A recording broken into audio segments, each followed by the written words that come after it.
مرحبا بكم في البعد الآخر. أنا مريد حماد. أين اختفت أموال صدام حسين؟ بل وأين اختفت أموال العراق؟ سؤال لم يجد أحد إجابة عليه أو على جزء منه.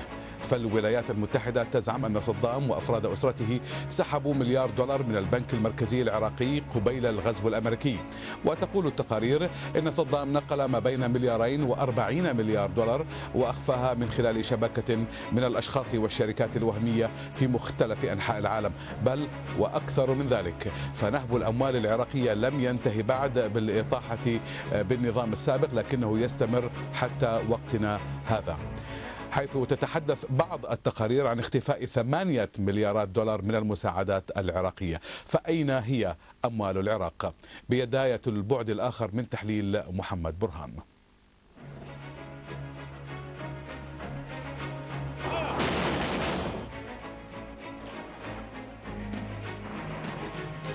ما من شك في أن دوامة الحروب الداخلية والخارجية التي خاضها النظام العراقي في نهاية القرن العشرين أنهكت اقتصاد العراق وبددت الكثير من ثرواته.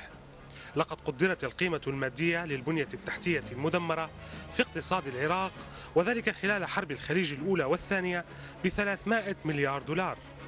والأدهى من ذلك ضريبة الحصار الاقتصادي الذي فرضته الأمم المتحدة على العراق بين الحربين الأولى والثانية. ورغم ذلك فإن هذا الحصار لم يوقف ممارسات التبديد للموارد. لقد سمحت الأمم المتحدة بتصدير النفط ضمن آلية النفط مقابل الغذاء، إلا أن التقارير تشير إلى عمليات تهريب النفط على نطاق واسع رغم الإشراف المباشر لممثلين في الأمم المتحدة، هذا فضلا عما يثيره البعض من صفقات مشبوهة سمحت بإدخال الأغذية والأدوية الفاسدة إلى العراق تحت غطاء النفط مقابل الغذاء. في حرب الخليج الثالثة والتي أسفرت عن احتلال العراق قدرت القيمة المادية للبنية التحتية المدمرة في العراق بمليارات الدولارات، وبعد الاحتلال أضافت سلطة التحالف دورا جديدا لها، تحولت الولايات المتحدة من خلاله إلى وصي على اقتصاد العراق. إن أول ما فعلته سلطة التحالف تحت القيادة الأمريكية هو وضع اليد على مشاريع الإعمار مستندة إلى رؤاها وخلفياتها الإيديولوجية، فدعت إلى خصخصة الاقتصاد العراقي تحت شعار التخلص من مخلفات النظام السابق. وقد شملت الخصخصة كافة القطاعات بما فيها النفط، الأمر الذي جعل الشركات الأمريكية المحرومة من هذه الكعكة منذ أكثر من ربع قرن تتهافت عليها بشراهة. تقارير دولية تشير إلى أن الشركات الأمريكية اليوم تستنزف 85% من أموال إعادة إعمار العراق، حيث احتكرت الإدارة الأمريكية توزيع عقود الإعمار بالتعاون مع البنتاغون، الأمر الذي أثار سخط بعض الشركات من الدول الأخرى والتي لم تحظى حتى بالنزر اليسير. أما الشركات العراقية والتي نفذت فعليا المشاريع المطلوبة فلم تنل إلا نصيبا ضئيلا من الأرباح. منعطف هام شهده طريق الأموال العراقية، وهو إصدار جورج بوش الأمر الرئاسي القاضي بوضع هذه الأموال تحت الوصاية الأمريكية وتحت شعار التنمية. في نفس الوقت دخل العراق القرن الحادي والعشرين بمليارات الجهات المانحة، وتحديدا 18 مليار دولار وعد الأمريكيون بتقديمها، وأكثر من 5 مليارات دولار تعهد بها باقي المانحين.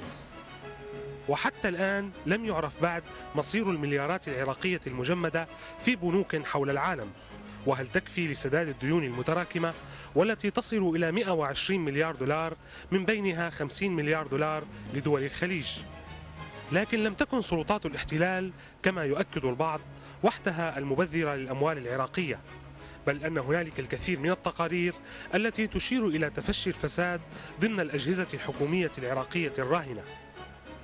إن 27 مليارا من الدولارات سنويا هي العائدات المتوقعة للنفط العراقي، وذلك إذا ما أنتج العراق بحدود 3 ملايين برميل يوميا. حقا إنها وليمة شهية يمكن أن يسيل لها لعاب الحمل والذئب معا، حروب ودمار ومئات الآلاف من الضحايا، لكن الوضع لم يتغير، والمواطن العراقي المغلوب على أمره لا يبحث عن الترف بل عن خبز يومه فقط، فلا يعثر إلا على القنابل، على السيارات الملغومة وربما سجن أبو غريب. محمد برهان لبرنامج البعد الآخر CNBC عربية. أين أموال العراق؟ سؤال لا بد من سؤاله، خاصة في ظل الاستباحة التي نراها وفي ظل كثير من النظريات التي يطرحها البعض والتي تقول إن ما جرى ما كان إلا لوضع اليد على خيرات العراق فوق أرضه وتحتها. في البعد الآخر نبحث عن أموال العراق مع كل من ضيفينا من لندن الدكتور محمد علي الزيني خبير الاقتصاد والطاقة في مركز دراسات الطاقة العالمية، وهنا في استوديوهاتنا في CNBC عربية السيد فخري كريم رئيس تحرير جريدة المدى العراقية. دكتور، بداية مجلة السانداي ميرور البريطانية قالت في العام الماضي أن الرئيس المخلوع صدام حسين تفاوض سرا مع القوات الأمريكية للخروج من العراق سالما ومقابل تقديم معلومات حول أسلحة الدمار الشامل وحول حساباته المصرفية. الآن أسلحة الدمار الشامل، التقرير الذي صدر مؤخرا قال لا توجد هناك أسلحة دمار شامل في العراق. ماذا بالنسبة للحسابات السرية لصدام حسين خاصة بعد أن تم اعتقاله العام الماضي؟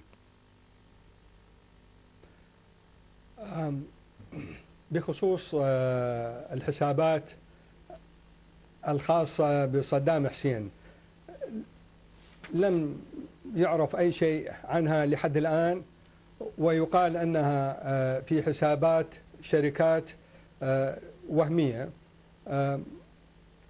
وشركات غير معروفة، وقد بحثت عنها الولايات المتحدة ودول أخرى ولم تعرف لحد الآن.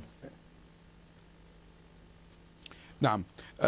هذه الشركات هل يعرف حجم الاستثمارات الموجودة فيها على الأقل إن لم تعرف أين هي؟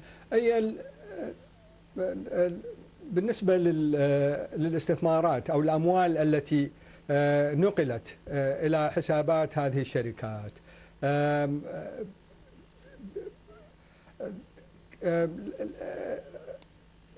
بدأ النظام العراقي في سنة 1972 أي بعد تأميم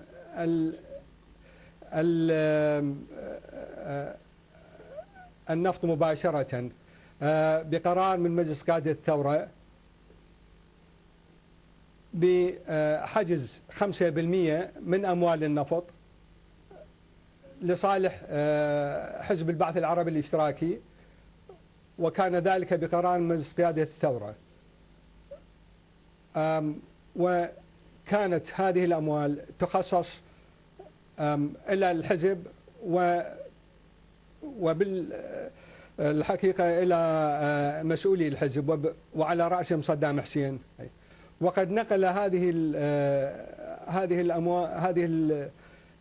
الأوامر صدام حسين بالذات إلى وزارة المالية والبنك المركزي العراقي، وتم تنفيذ هذه التعليمات ذلك منذ حوالي 32 سنة مضت.